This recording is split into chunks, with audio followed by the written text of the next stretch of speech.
Good morning, students. In this video we are going to see that periodic classification of elements, and the subtitle is extractive process of copper and extractive metallurgy of copper. Then I give the small recapitulation for the previous video. Electrolytic reduction of alumina ore process. I think you most of the persons are very well aware of that whole process. The physical and chemical properties of alumina, what are the process is there, how the alumina is going to degraded by the chemical attack. These are the things we are already explained in this older video. Then the foremost important aluminothermic process. This is an important one. This method is useful to find out in so many aluminum alloys to our daily usage. Then uses of aluminium. This is the one foremost important reaction for aluminothermic reaction. Okay, we get the aluminium trioxide and two iron molecules.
So now we are going to see the first step, concentration of ore. Concentration of ore is the primary step for the mining process. Okay, we are getting a mined product from that mining process, and then the mining ore will be going to the first step, the concentration of ore. Now the concentration of ore is, we are making a rock, but ore is getting as a rock type. We are going to crush and making a powdery form. The powdery form is going to the another section for nothing but froth flotation method. This is a primary step for getting a ore from a maximum concentrated level. See, what are the principle involved that concentration of ore? See, this is a chamber. Okay, this process depends upon the professional wettability of the ore. The professional wettability of the ore is nothing but, this is a chamber. The professional wet, what the meaning by professional wetting means, what are the ores suitable for wettability in water, what are the ores suitable for some of the chemical agent.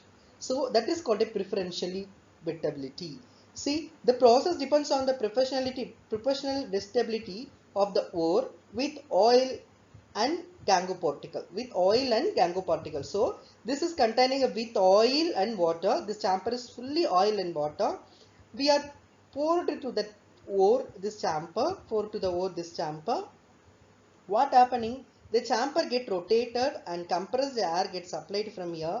This air is coming through that all the holes, then get bubbled. What happening, after the bubbling is over, the all the lighter ores are coming on the top with the help of froth. Then froth will be collected from the one end, then washed with that water, we can get a pure form of ore. See, this method, the crushed ore is taken as a large tank containing oil and water and agitated with a current of compressed air. This is a compressed air section. We are supplying a air. This rod get rotated. Once we are rotated means we get a froth. The ore is wetted by oil and gets separated from the gangue. So the gangue is separated from the ore. metal and then unwanted particle gangue. Gangue is nothing but unwanted particle. The unwanted particles are come and settled down the bottom. The professionally wettability ore, which are the ore is suitable for oil, that ore is coming on the top. Especially sulfide ore is suitable for wettability with the help of fine oil. Okay. Since the ore is lighter, it's coming on the surface with the froth, and the impurities are left behind on bottom. Left behind on bottom. Gangues is nothing but unwanted materials or impurities, but all the coppers are coming through the top. All the coppers are coming through the top with the help of froth. Finally, we can take in the froth and wash with the help of plain water. We can get a concentrated ore. Concentrated ore. So the second process, roasting process. Roasting process is a simple process. Roasting process is a simple process.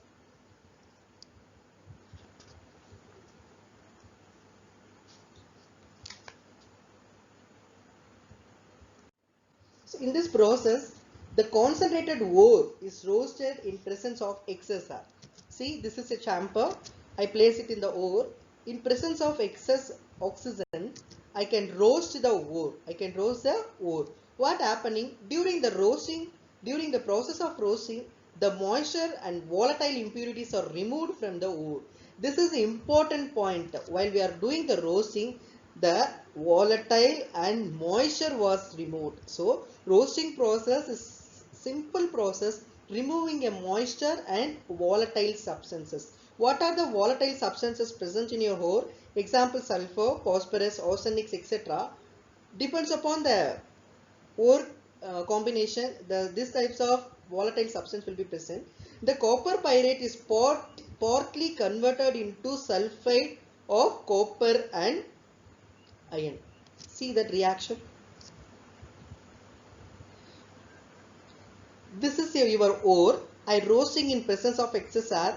I get a copper and sulfur, copper and iron sulfides, coppers and iron sulfide, and SO2 get removed from the ore. SO2 get removed from the ore. So this process is another process. We remove the SO2 from the ores. Okay. Then this copper sulfate and iron sulfate is going to that next process. That process is called a smelting process. This process is called a smelting process.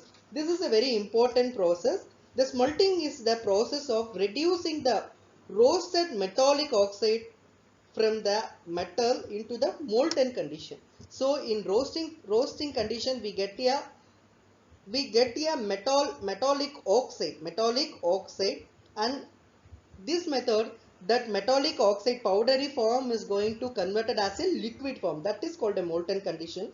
In this process, the impurities removed as slag by addition of flux. Slag by addition of flux. I already explained what is meant by slag and flux in the older videos.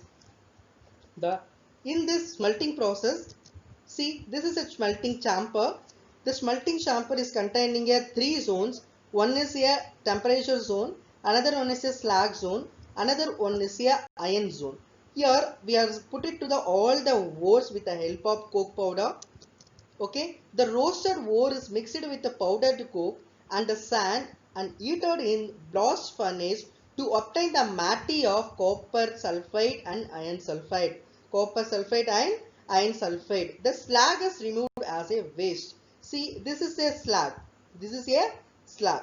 Okay, this process we are getting a pure form of copper sulfate and iron sulfate liquid condition.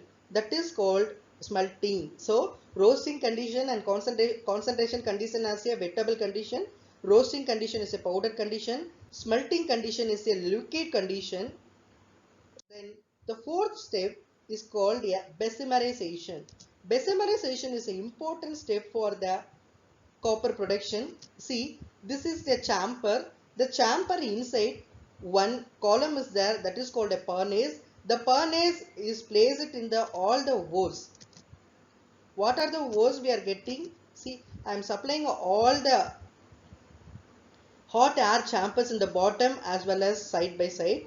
See, the molten matte is transferred into Bessemer conveyor. This is a Bessemer conveyor. We get a ore from the smelting process, matte condition as liquid condition. I place it here. See, I place it all the ores to the Bessemer conveyor in order to obtain the blister copper. In this process only getting a 98% of copper.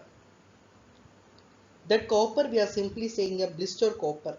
The parasulfate form a matting into oxide to paraoxide, which is removed as a slag using a sliga. Okay, we are getting a two types of sulfate, copper sulfate and iron sulfate. The iron sulfate in presence of hot air removed as a iron oxide and SO2 get removed. The iron oxide in presence of we are adding a sand, then the slag has formed, iron silicate slag was formed.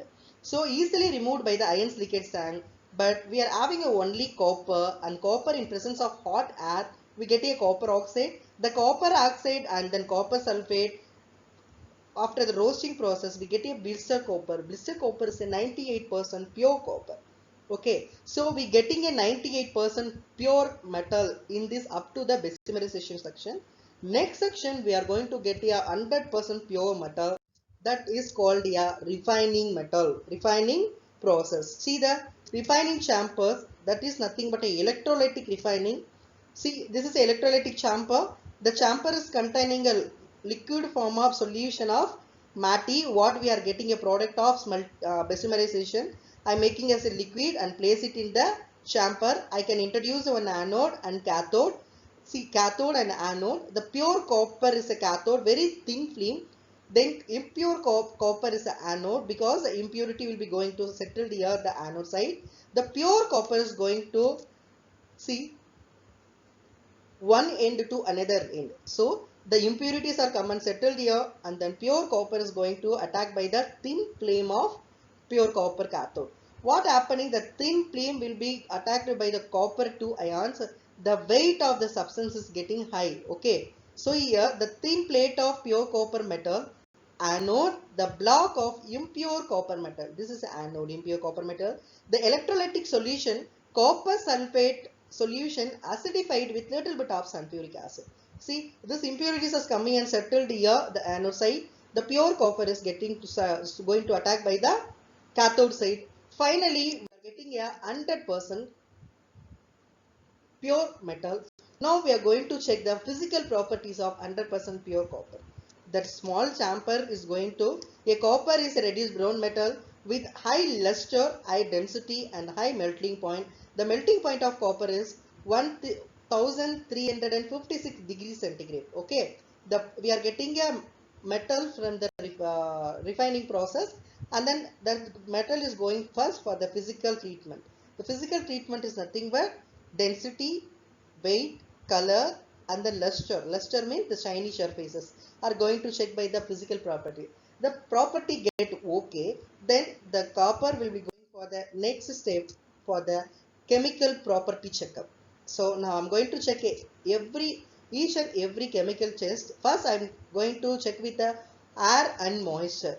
Okay, see, you are having a pure copper metal in presence of oxygen, and carbon dioxide is having a oxygen is a water form.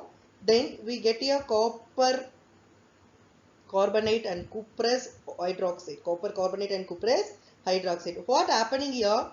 This is the color. Now we are going to see in our home we are having a n number of copper vessels. The copper vessels in day by day the shining will be reduced.